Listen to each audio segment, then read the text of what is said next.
శ్రీమాత్రే నమ. శ్రీ దక్షిణామూర్తయే నమ.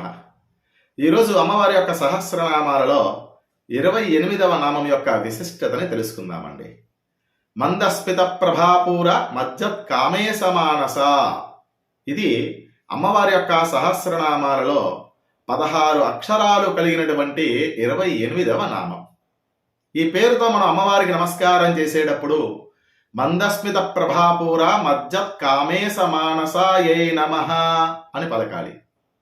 ఇక ఈ నామానుకున్నటువంటి భౌతికార్థాన్ని పరిశీలిస్తే మందస్మిత అంటే చిరునవ్వు యొక్క, ప్రభాపూర అంటే నిండిన కాంతి ప్రవాహము యందు, మజ్జత్ అంటే మునకలేస్తున్న, కామేశ అంటే శివుని యొక్క, మానస అంటే మనస్సు కలది అనే భౌతికార్థాన్ని చెప్పుకుంటాం. చిరునవ్వు అనే కాంతి ప్రవాహంలో మునకలేస్తున్న శివుని మనస్సు కలది అని ఈ నామానికి భౌతికార్థాన్ని చెప్పుకుంటే, ఇక విశేషమైనటువంటి అర్థానికి వచ్చినట్లయితే అమ్మవారి యొక్క మందహాస మాధుర్యము ఈ నామంలో వర్ణించబడుతూ ఉంది. సాధారణంగా లోకంలో చిరునవ్వుని వెన్నెలతోనూ పాలసముద్రంతోనూ కవులు పోలుస్తూ ఉంటారు. పూర్వం మూకుడు అనబడేటువంటి ఒక మహాకవి అమ్మవారి యొక్క మందస్మితము పైన 100 శ్లోకాలు కలిగినటువంటి మందస్మితము అని పిలువబడేటువంటి శతకాన్ని రచించాడట ఏకంగా. అమ్మవారి యొక్క అందాన్ని చూస్తేనే పరమేశ్వరుడు ఉబ్బి తబ్బిబ్బైపోతాడు. అటువంటిది ఇక అమ్మవారు నవ్వితే వేరే చెప్పాలా? ఇక్కడ అమ్మవారి యొక్క అందాన్ని ప్రకృతితో మనం సమన్వయం చేసుకోవాలి.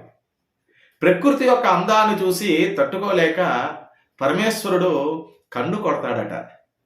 అదేంటండి, పరమేశ్వరుడు కన్ను కొట్టడం ఏంటి అని విశ్లేషిస్తే, ఆలోచిస్తే, పరమేశ్వరునికి సూర్యచంద్రులిద్దరూ కూడా 2 కళ్ళుగా మనం సమన్వయం చేసుకుంటే, ఎడమ కన్నైనటువంటి చంద్రునికి శుక్లపక్షంలో పెరుగుదల, కృష్ణపక్షంలో తరుగుదల ఏర్పడడం పూర్ణిమ అమావాస్యలకి కారణమవుతూ ఉంది ఈ సృష్టిలో. అయితే పరమేశ్వరుడు పెద్ద పన్నాలో వాడు కాబట్టి ఆయన కన్ను కొట్టడంలో 15 రోజులు కన్ను మూయడానికి, 15 రోజులు కళ్ళు తెరవడానికి పడుతుందని, అవే పూర్ణిమ అమావాస్యలని మనం సమన్వయం చేసుకోవచ్చు. ఇక అమ్మవారి నవ్వును గురించి ఆదిశంకరాచార్యుల వారు సౌందర్య లహరిలో స్మిత జ్యోత్స్నాజాలం తవ వదన చంద్రస్య పిబతాం అనబడేటువంటి 63వ శ్లోకంలో చాలా మాధుర్యంగా, మధురంగా వర్ణించుకుంటూ వచ్చారు. అదేంటో చూస్తే, అమ్మవారి చిరునవ్వనే వెన్నెలని అమితంగా త్రాగి నాలుకలు చప్పబడిపోయినటువంటి చకోర పక్షులు ఎక్కడైనా కానీ పుల్లగా ఉండే పదార్థాలు ఏవైనా దొరుకుతాయేమోనని వెతకగా వాటికి ఆ రాత్రికి చంద్రుడు కనబడ్డాడట ఆకాశంలో.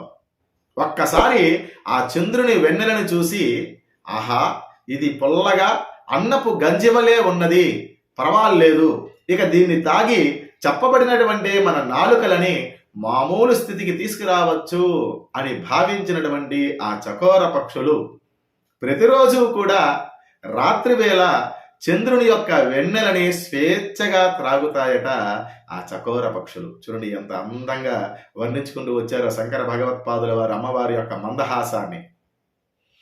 అమ్మవారి లేత నవ్వుల తీపిదనముతో పోల్చినప్పుడు చంద్రుని వెన్నెల అన్నపు గంజివలే పొల్లగా ఉంటుందనే విషయాన్ని ప్రామాణికంగా చకోర పక్షుల చేతనే చెప్పించడం ఈ సృష్టిలో మొట్టమొదట చేసింది ఆది శంకరాచార్యుల వలనే అది సాధ్యమైంది.